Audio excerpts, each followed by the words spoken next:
Hello, wonderful person, and welcome to Superhero Energy Tools.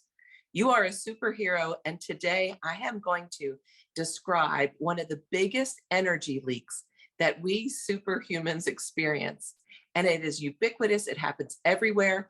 And today I'm going to guide you to plug that energy drain, plug that leak so you can use that energy for your vibrant physical, emotional, and mental health.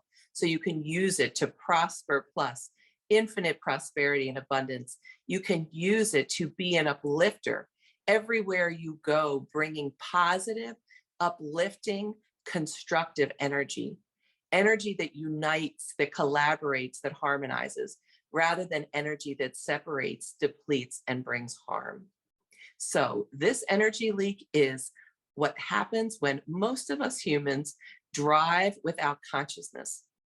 Now, there's autopilot that we can drive with. I don't think that's without consciousness. I actually think that is an amazing example of how easy it is for us to join in the unified field and move in it. But what happens is that a lot of times from the more unconscious level, we get into this business of driving around from the paradigm of the adversaries, that we're adversaries, that of course, defensive driving, and I know you all that are young are learning that, but really not offensive driving or defensive driving, really, but oneness driving. The act of being in a car and driving alone or in traffic is one of the greatest experiences of this symphony of oneness that we can experience daily in our regular life. Isn't it almost crazy amazing that there aren't as many accidents as one might think when we're getting into these rocket fuels with these boundaries that look different, going different miles per hour, going through different states of traffic lights and yield and this and that, and moving through traffic?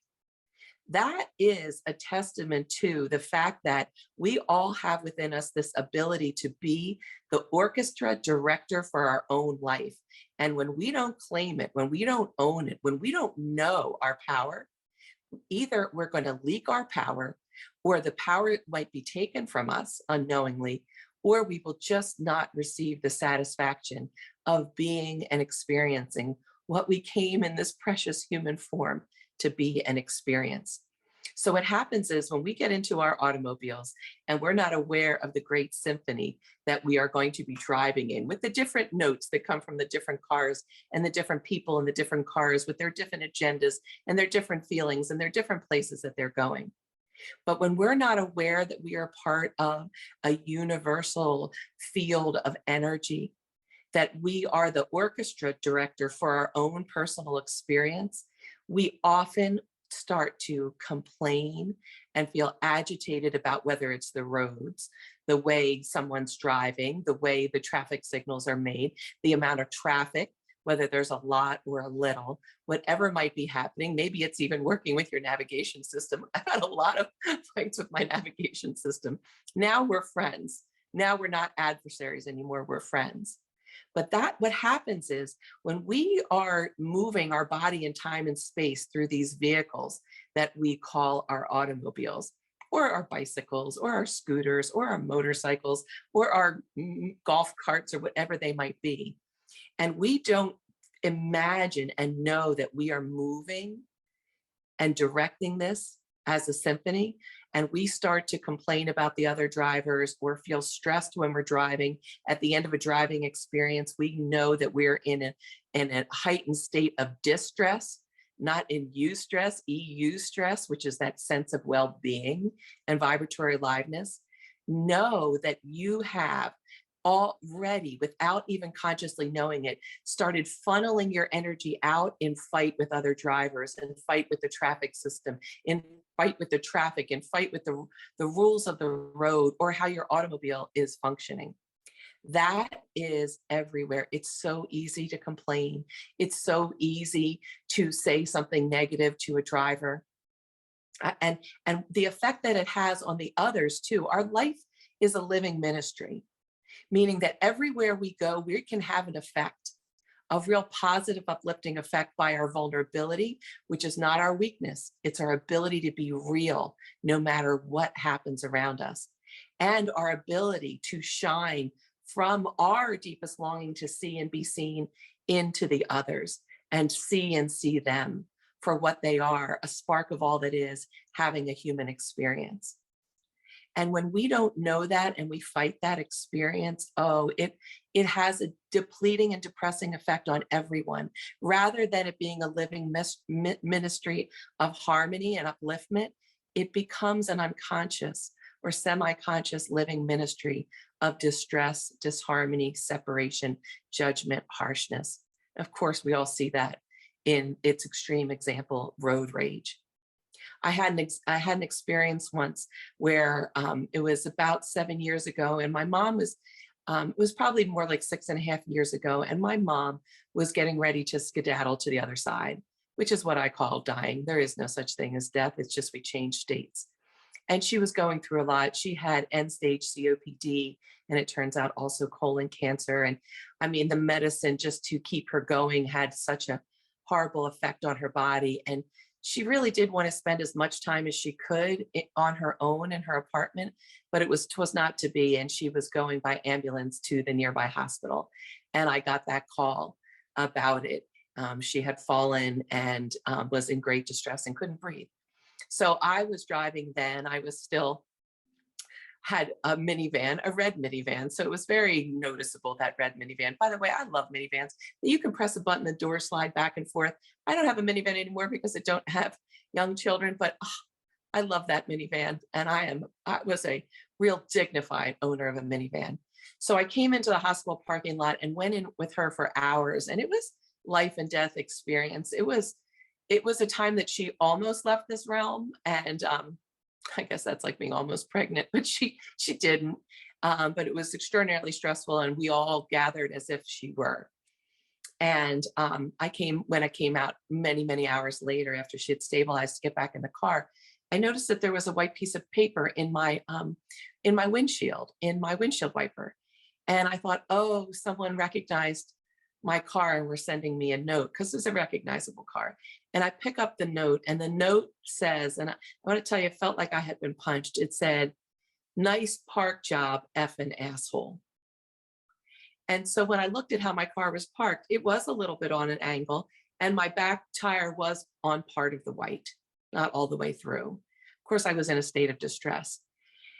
And I felt that in that, I won't even say it was a vulnerable moment, it was a weak moment. I mean, it just gone through so much, and I was expecting some sort of note of love or harmony. And what I got instead was such harshness from a stranger, but really my fellow soulmate, like we all are on this planet. And there was no recourse. So I could never find who that person was in time or space. And I felt the hurt of it.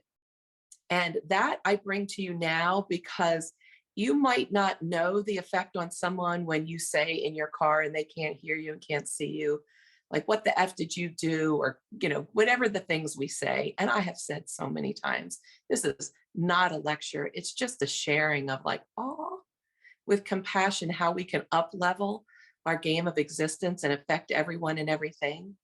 That when you get in the car, and you might encounter drivers that are aggressive or harsh, and it's not to not then take care of yourself or respond, but it's not to react from the state of the already underlying belief that we are in an adversarial driving system, and that the people or the roads or the systems are adversaries, and instead know that we are the conductor in a great symphony of our life, and so are everyone else.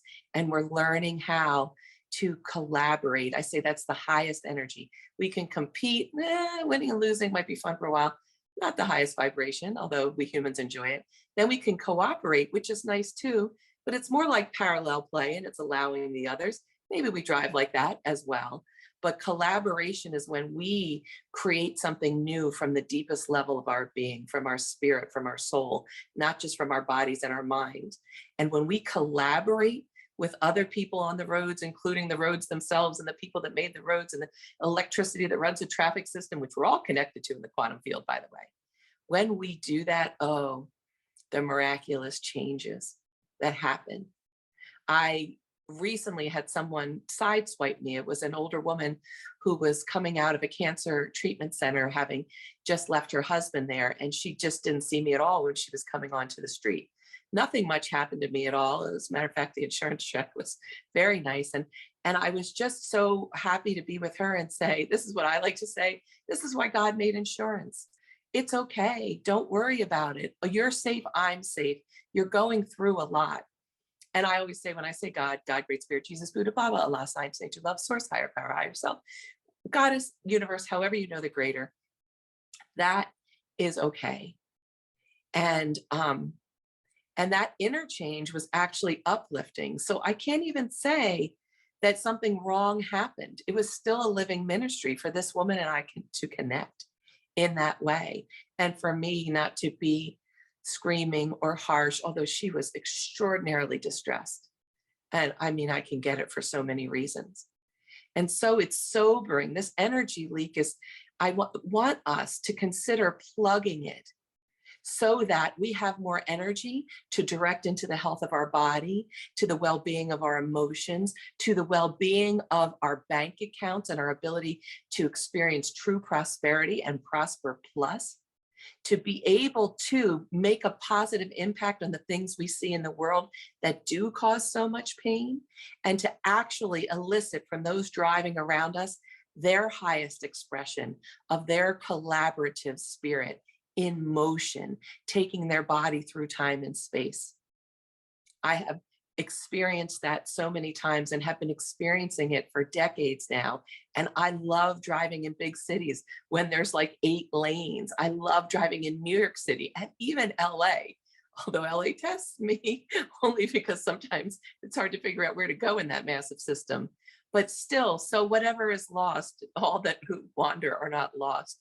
I love that phrase too. But I remember feeling that there was no way that my conscious limited mind, oh, heaven knows it, thank you, was figuring out how to do that great driving with taxis honking and all that was. I just put myself in an energy stream with great faith and started moving. And the delight of that experience and the well-being that I feel after driving in those experiences. And after driving at all, I love driving. I can listen to my music, listen to my YouTubes. I always say there's so many amazing things on YouTube. What I am putting out from the Prosper Plus forum powered by the Galactic Council of Women, All Genders Welcome, and so much else out there, as well as just having quiet time to be with myself and my own thoughts. Oh, let yourself raise the elevation of the living ministry that your life can be and plug the energy leak by driving in a paradigm, a belief system you or other people have put on us that it is dangerous, even though people die in car crashes, I get it, but we want to, it's an attraction-based universe. And if someone's lifespan is meant to die, I believe that it's going to happen, whether it's a car crash or tripping and falling or whatever it's going to be. Having a higher knowledge of the whole system of living and dying will allow us to go into this powerhouse of driving a vehicle and the amount of people we can affect as mostly ourselves. This is a little bit of a longer superhero energy tool, but it is so valuable for you to plug the places where you waste your precious lifespan, where you find yourself judging other people or situations and thereby deplete yourself and spread out the energy of you suck and I know it. And what does that do to a human being? Oh, God bless us. It's just a great big boomerang cluster fork of all right, superheroes, take back your energy, radiate the truth of what you are, and let yourself be the conductor of how you move this precious human form in time and space. Love, power, and blessings. Mwah.